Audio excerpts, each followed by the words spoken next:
Well, welcome one and all to another episode of Solutionaries here on Regenerative Media TV. I'm your host, Michael DiMartino, and today I get the honor of a interview and discussion with Jane Lawton Potelle, the Executive Director and the founder of Eaton Fire Residents United. And it's been really inspiring getting to know her and the work that she's doing, and also as a build-up to our big Soil Summit Series #1 this weekend, Saturday, February 21st, Sunday, February 22nd. The 21st will be hands-on in Altadena at Greg Apodaca's property, which has already begun the remediation process. And then Sunday will be virtual online between 2 to 6 p.m. On Zoom.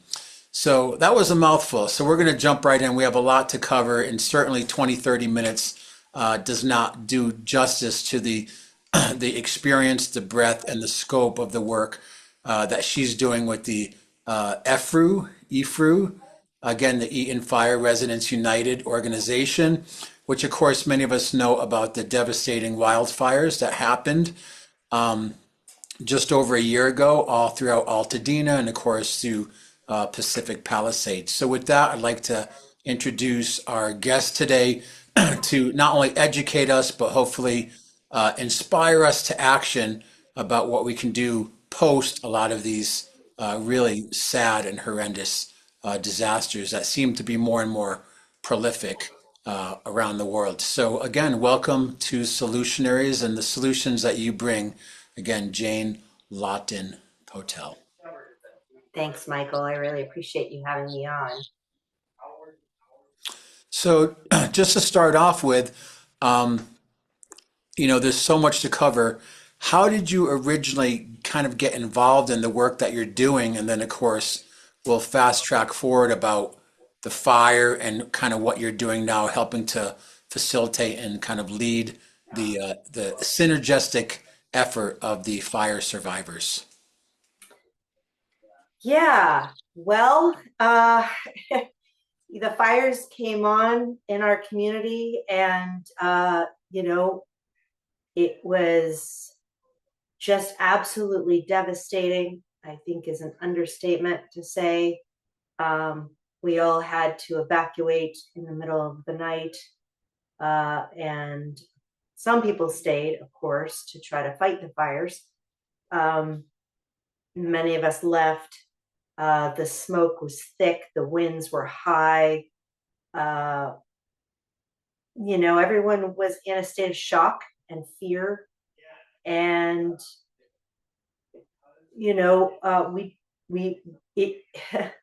it, it was larger than any of us could have really taken in that night, right?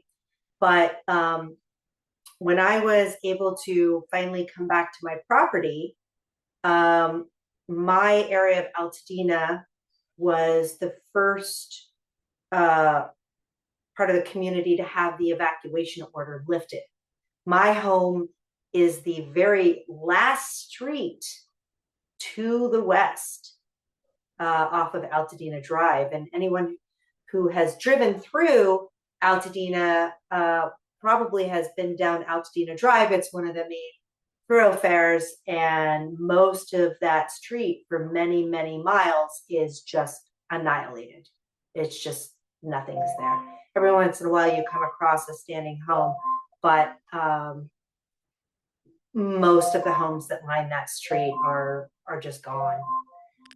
My little section is 2 blocks to the very, very west, and that is on the other side of Lincoln. And for the most part, most of what is there did not burn, but yet literally like a rock throw away, there's no rooftops. So I think, and again, our condolences, of course, for you and many of the survivors. I know there were thousands of homes lost, and a lot of people don't think about when these things happen, really the human trauma that's such a sad and essential part of the experience. It's not just the homes and the debris and the burning. And what's exceptional about you is we're going to talk about the fire, but also I know you work a lot with, based on our last conversation, with the idea of standing structures and the Right. toxicity of standing structures. Because of course people think about the ash field and when it rains and drainage and groundwater and all of these things and human health, but we're going to dig into that. So before the fire, is this similar or aligned or the type of work you were doing before you found yourself after the fire? Yeah, well, before this, I had lived in Glendale for, oh gosh, I think 16 years or so. And, you know, many years and years ago in a former lifetime, I worked in feature film development. Um, I left that when my husband and I started a family, and because it was just the hours were just way too long for me to raise a kid. And my husband also works in entertainment, and his hours continued to be really lengthy. And I did the traditional thing and stayed home and raised our little boy. But in the early years in Glendale, where we were renting, I found out that we were living 1 mile from where the Glendale power plant, the gas plant existed, and the city of Glendale had a plan to expand that plant 3 times the size that it currently was. And with that, I learned came with a lot of other, emissions, higher NOx, SOx, contaminants in the air that would be particularly bad for young children. And so when I found out that that was happening, I was one of around 30 people who founded an organization called the Glendale Environmental Coalition. It started out as the Stop Grayson campaign, and I became the head of outreach, and I made it my job to let everyone in the community know about the plans for this gas plant and how it was going to harm the immediate people who lived in the area, as well as the 3 elementary schools within a 1.5 mile radius and all the preschools in the immediate area. So we know from the research in Michigan how much of an impact that had on young children's brain development. And so I made it my mission to take that on and see if the rest of the community felt the same as I. And sure enough, within 4 years, we were able to reverse the city's plan. Their initial plan was to build a 262 megawatt gas plant, and they brought it down to 90 megawatts. So I consider that a real, real accomplishment, because it took getting the city to recognize the $8 million that they had already started investing into this $500 million project was not going to be to their benefit. And that took a lot of education. It took a lot of rallies. It took a lot of getting information out to the community and people showing up at the city council meetings. And so that's how I cut my teeth. And then from That there, was I became that was kind of like, not to interrupt, that was kind of like your Aaron Brockovich moment. You're like super mom, like, no, this can't happen. So really, super mom. education, Yes. but taking action. Amazing. Well, do not do do not underestimate a mom with a young child. Absolutely, Yeah, absolutely. yeah. So I then was asked or appointed to become commissioner of the City of Glendale Parks and Recreation and Community Services Department. And so I became a commissioner for a period of time, and this was all during COVID. And then my husband and I were ready to purchase a home. And the prices, if you remember, the real estate during COVID just shot up really quickly. Our plan was to try to buy somewhere in the immediate area, and the prices of Glendale just went up so quickly that, and we were putting bids out wherever we could. And one of the places we bid on a home was in a neighboring community called Altadena. Wow. And that's where we got our bid accepted, so our offer accepted. So we were grateful to have something accepted when we were being outbid by $30,000, $100,000, and various other offers that we were putting down. And so to have our offer accepted was really exciting. So I had to leave my position as a commissioner in Glendale. I had to eventually let go of my position as a steering committee member of the Glendale Environmental Coalition. Still very close with those folks. Still very close with some of the city council members there in that town. And we moved about 10 miles north to Altadena. And uh, And yeah, what's interesting too is I had family who lived in the Pasadena area, and I think one of the things that people don't realize that, people think of Los Angeles, this huge urban sprawl, but the one thing that was unique about Altadena, it really was a foothill community. The time I've spent there, I've met lots of educators and artists and teachers. It has a very unique feeling. So let's in the time we have, let's fast forward now to the fire happens, you evacuate, you come back, and wow, what do you do? yeah. So that was January 20th is when I returned. I knew my house was still standing because my husband was able to get past the evacuation line a couple days after the fire. He went back, slipped through the sheriff's barrier to try to inspect and see if our home was still standing. And he said when he arrived, everything was covered like snow on our property and our house. But our house was still standing.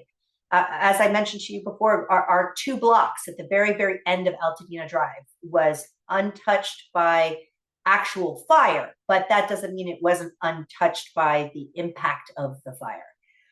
So I returned on January 20th to meet my insurance adjuster who wanted to do a walkthrough of our home. I showed up with a KN95.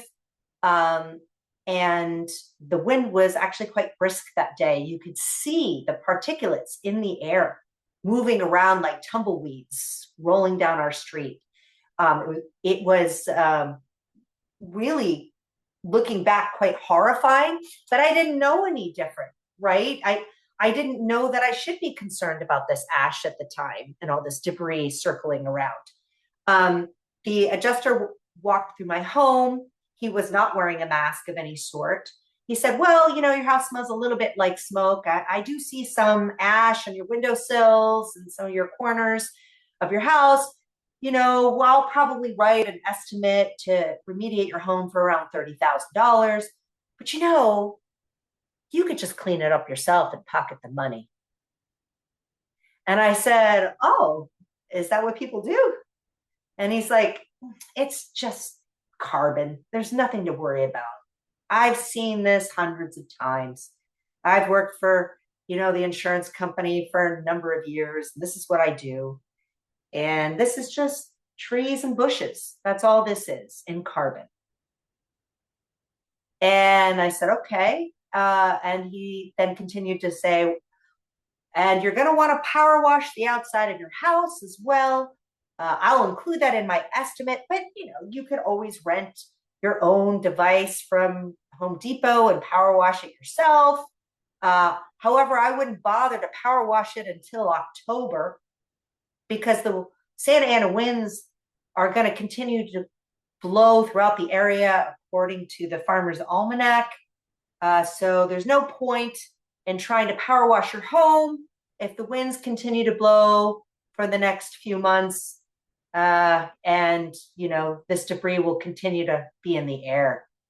And Wow. I said, So I'm sorry, just to give people an idea, how many homes in Altadena in this area, even though your home didn't burn, it's standing, how many homes actually was the total that burned? yeah. At the time, I didn't know exactly, but it's certainly well known now. It was 9,418 structures that burned in the Eaton Fire area. And let me just put that into context for you. That is the second most destructive that is the second most destructive WUI in California history. And when I say WUI, notice I am not using the word wildfire. And that is because A wildfire is sort of a generic term, and usually it's used to describe the burn of natural, materials like trees and bushes. This was not that, although it did start in the hills.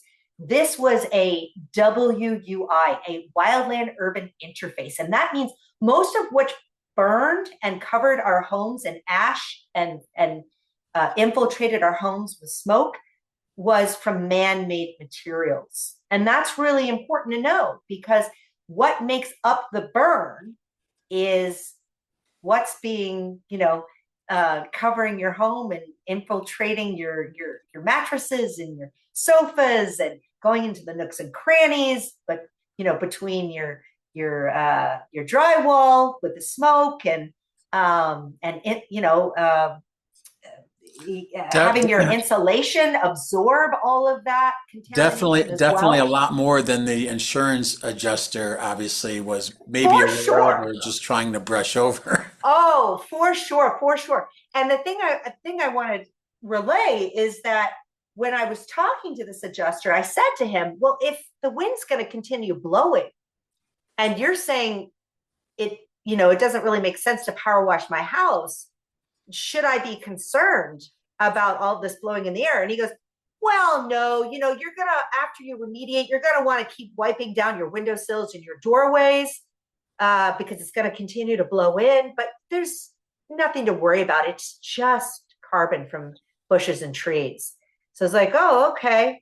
So we wrapped up the meeting and he headed out. And as I got in the car, I went around the corner onto Altadena Drive. And remind you, the way that I came in was on a side road the next block over, still within that 2 blocks where I didn't necessarily see everything that burned down.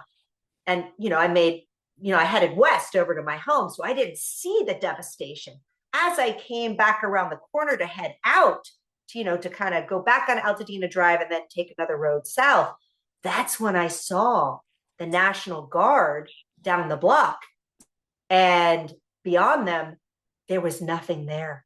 There were no rooftops. It was just, a horizon and sky. And the horror, just the absolute horror in that moment, to realize there's no town left, was absolutely devastating. Wow. So again, my heartfelt condolences just for all the survivors. So what did you find? Okay, so this is what you were told, the insurance adjuster. So again, in the time we have, what did you find, and how did that help to kind of Sure. galvanize in you to take on this incredible project, Yeah. this initiative of the EFRU, and to bring things to light?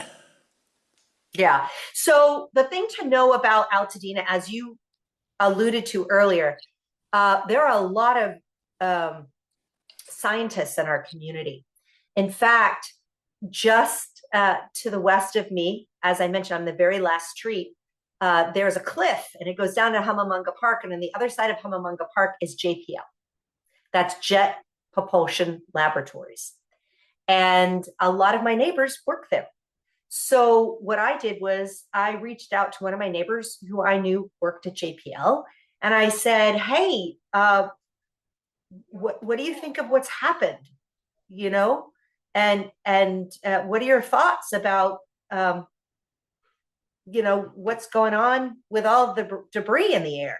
Because I had returned back to my friend's house where I was staying in Glendale, and I had the worst sore throat, and my chest hurt. It felt like a lead weight was sitting on my chest for weeks. And so I reached out to him, realizing like I may have breathed in a bunch of stuff, because I clearly this sore throat and this heavy chest, feeling was something that just kind of came out of the blue. It certainly wasn't there before I drove into Altadena. So he said to me, "Yeah, I've taken some soil samples from my yard, and I have a lab at work, and I'm looking at those soil samples, and it's really bad." And I said, "Well, tell me how bad. Like, do I do I return home? And he's like, I'm not returning home for 2 years. And I at that point, I was, that's when it hit me. I was like, okay, so what I'm physically feeling right now from that short visit when I was in my neighborhood is, it is representative of something really significant. And he then listed a whole bunch of heavy metals, most of which I haven't heard since chemistry class in 10th grade. And he said, you don't want to go back, not right now.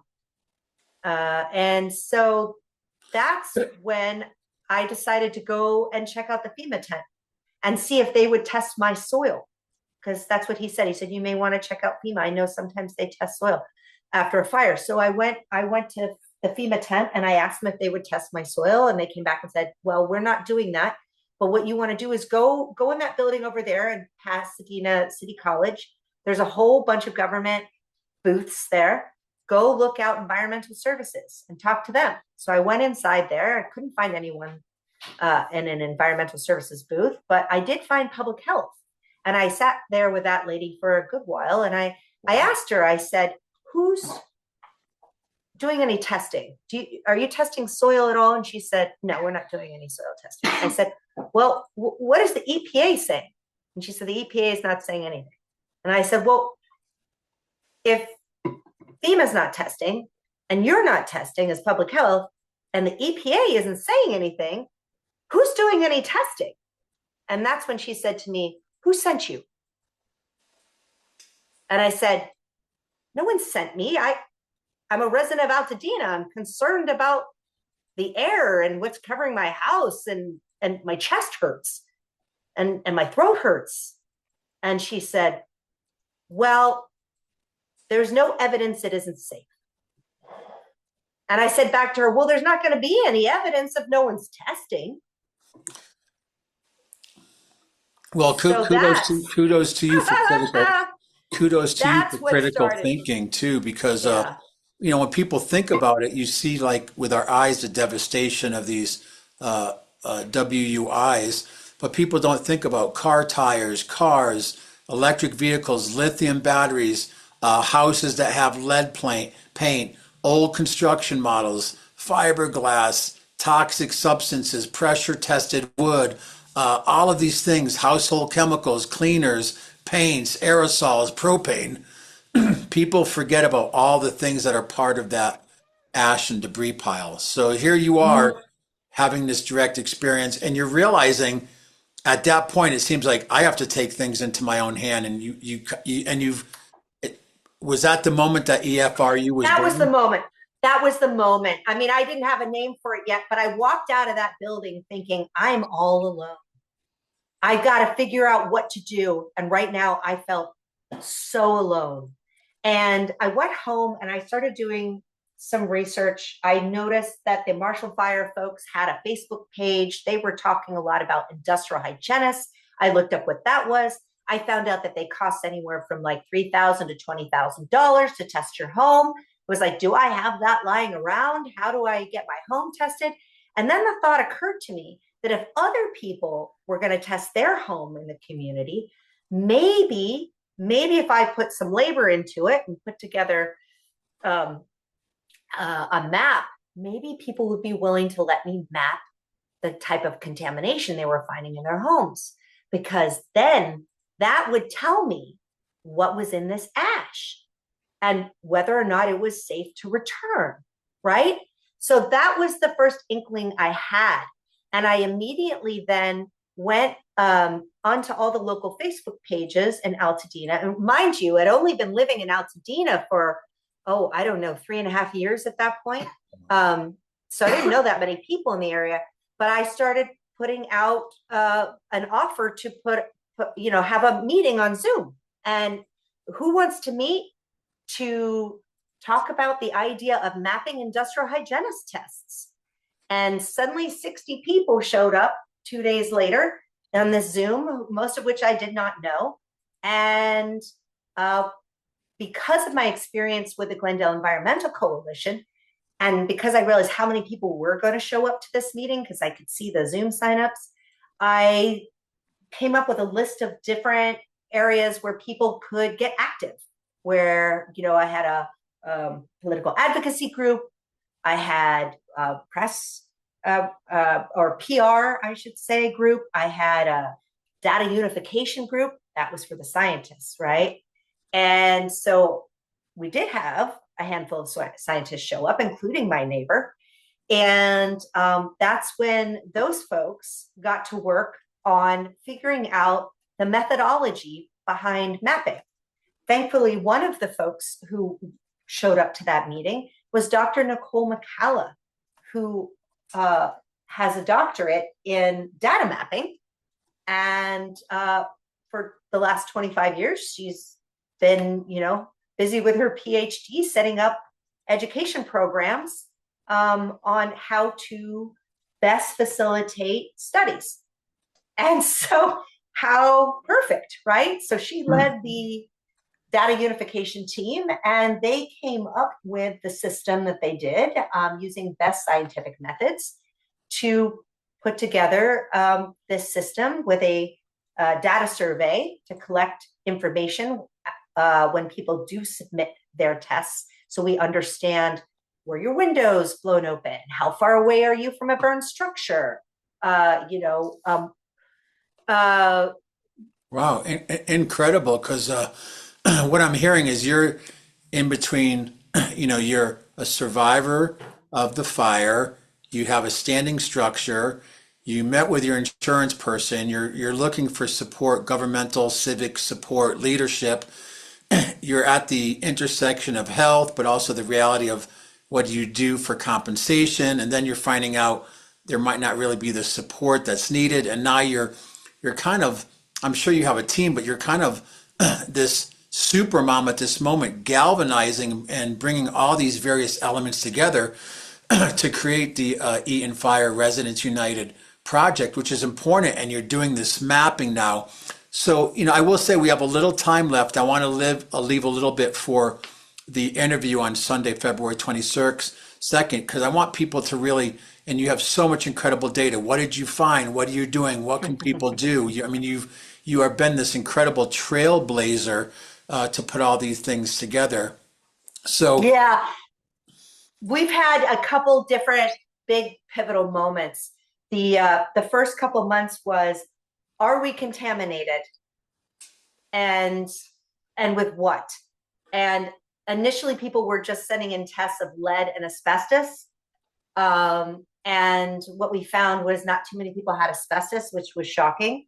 But we later found out people were getting the wrong kind of testing for asbestos, and that's why it was providing them false negatives. There was certainly a lot of lead. Shortly around the time we launched our map, so we started collecting tests in like February of 2025. We released our map on March 24th of 2025. Just prior, the commissioner put out a bulletin saying that the homeowner shouldn't be burdened with the cost of paying for the testing of their home, and that insurance should bear the cost and hire the contractor to test your home. So suddenly people were then able to access their insurance company's policy to pay for the testing. We got mostly independent industrial hygienists because most of the insurance companies weren't ready to have someone under contract of their own industrial hygienists to do testing, and that's important later. But we got this big amount of data in a very short period of time. The end of March, we put out a map of 51 sites. Caltech calls us the next day and said, hey, we're doing the same thing, and your data looks just like ours. And that was Professor Tussaud. We've been working with him in collaboration since, in parallel. And then we just continued to collect the data. What we found in the summer was, because we went from, are we contaminated and what is it, to, oh yeah, we're definitely contaminated, it's lead. And now we're beginning to see other metals, because as people mapped as people sent in their data and we were able to map it, and by the way, we only map to the closest cross street, so we keep people's anonymity, that's really important. But we'd put that up on the map. And then people would say, oh, that person tested for arsenic also. I think I want to test for arsenic. And then suddenly it became all 17 of the CAM 17 metals. And then it also started to become lithium too. And so when we got to the summer, it was, are we all contaminated? Is this everybody? Did it skip some houses? And what we found was, nope, it's 100% contamination. Every single person who sent in a test, and we're over 200 tests at that point, is showing contamination. And I'm sure at the same time, people are being barraged by disaster capitalists that are trying to figure out how do I profit on this. And then, as we talked the other day, you're finding out that outside of the burn scar, people even there are being affected. Well, I am technically outside the burn scar. I'm 2 blocks outside of it, right? Yeah. And so what was interesting is we began to see a pattern on our map also, that those who had the highest levels of lead, and by the way, there's tons of other contaminants too. It's just that not everybody tested for everything, but pretty much everyone, the majority of people tested for lead.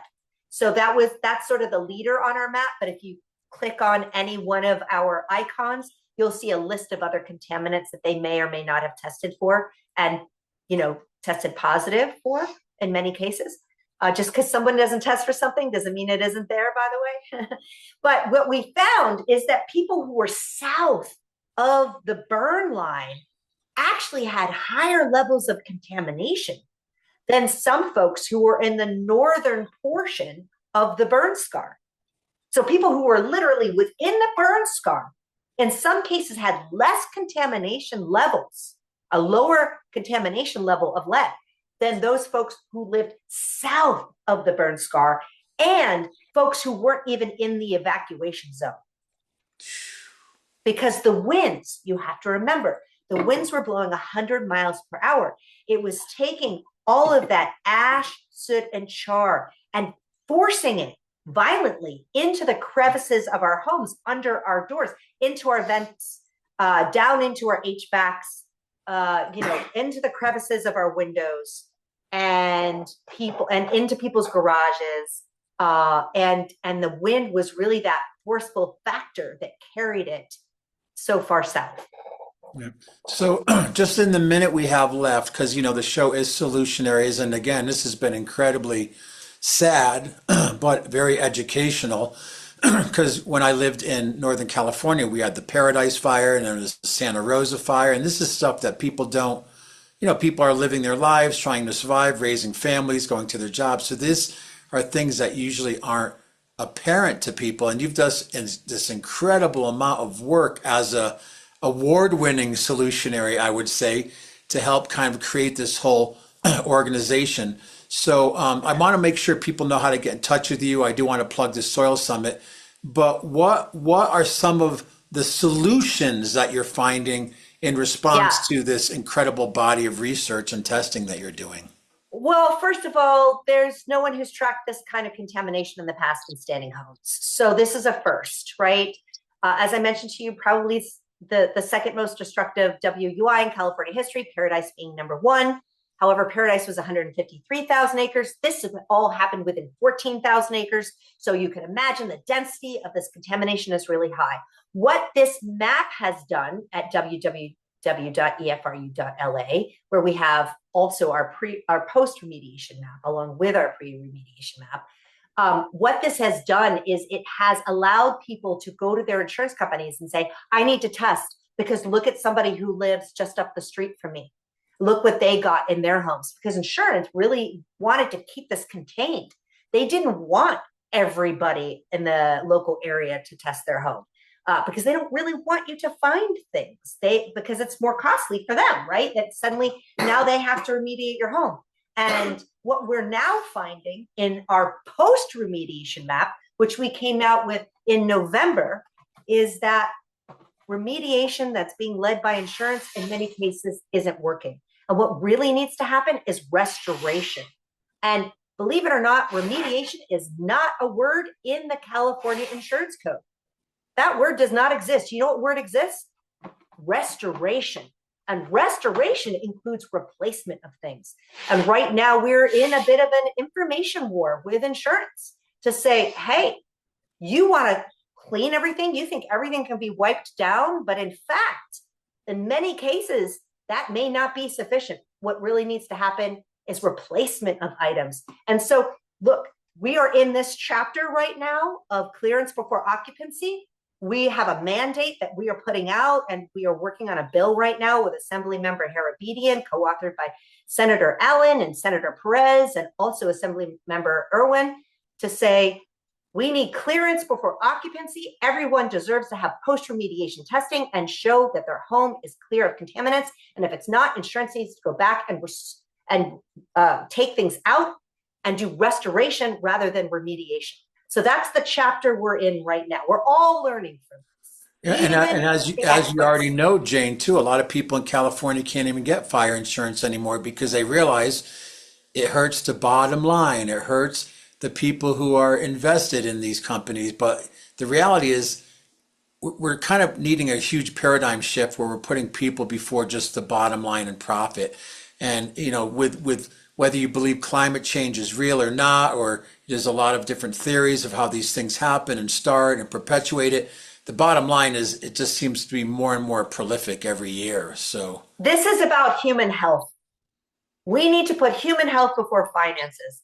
And yes, of course, this is going to cost us billions of dollars to clean up. But then we need to start thinking about our infrastructure. What do we need to do so that we have the infrastructure in place to fight these fires? Because in Altadena, we didn't have water. We ran out of water. We didn't have the planes and the helicopters in the air to put out the fire from above. We only have one fire truck for all of West Altadena. Wow. Even though we have multiple fire stations there. We were understaffed there. I heard reports that OES didn't have a full staff because many people were gone for the holidays, and yet they knew this storm was coming. And yet, let's not forget what started this fire. It was a dormant, transmission tower that all evidence points to being the starter of this fire, that was standing next to two live towers where the cords swung in the air due to the wind, and it arced onto the dormant, ungrounded tower, which then started the fire. Very similar to the Palisades fire. It was a reported infrastructure that needed to be replaced for over a decade. And you mean the Paradise fire? Yep, right? Same thing with PG&E. So in the last minute we have, can you share your website, and if people want to get more educated? And of course, I want to remind people that Jane Lawton Potelle will be one of the keynote presenters for the Soil Summit in Altadena, on location at Greg Apodaca's property that's already begun being remediated. We're going to learn about empowering people about soil testing and remediation. But also on Sunday, there'll be a virtual online, and I'll put the link in this video. But how would people get in touch with you if they would like more information about your work and to support, maybe donations or whatever they can do to help support? Yeah, go to our website, www.efru.la, Eaton Fire Residents United. Again, that's www.efru.la. If you go up to the upper right-hand corner, you'll see something that says join us. You can click on that, put in your email address and say, hey, I want to be put on the newsletter, or hey, can you answer this question for me? We get emails in every day, and we send out weekly newsletters to inform people about the new findings and what the new legislation is moving forward and how they can support the effort to investigate real impacts to standing homes. Because you know what? No one deserves to return back to a toxic home and have themselves, their kids, their pets get sick because the right type of investigation wasn't done in their home, and the right type of restoration wasn't done in their home. Absolutely. And we need to hold these people accountable. Well, it's the utility companies or local government, or the surface scraping that FEMA's been doing, and now they've been defunded, or all these things. I mean, there is certain people that are claiming that they're supposed to be responsible and be helping with human beings when these types of disasters happen. So I want to thank you. I talked with a lot of different people in health and sustainability, and I would say you are an award-winning solutionary. The work that you've done, necessity is the mother of invention. It's really sad, but I mean, again, kudos to you. The work that you're doing is really inspiring, and it's also a role model for people in communities really across the country. We have to roll up our sleeves and become an active part of the solution. We can't think, you know, someone from the government's going to ride in a white horse and fix all the problems, or some bureaucrat is going to represent the importance of our communities and health and of the environment, especially again after these disasters bring everything to light. So I really appreciate your time, and I will be in touch. I look forward to a deeper conversation. I mean, you have so much to share, and I see this as kind of part one of a little series to help bring to light some of these things. But thank you so much for your time. Again, if you're watching, this is Solutionaries on Regen Media TV, and I've had the honor, and it's sad, but I had the pleasure to meet our presenter today, Jane Lawton Potelle, the executive director and co-founder of Eaton Fire Residents United. So thank you so much for your time, and stay healthy and stay safe. Thank you. Thank you so much, Michael.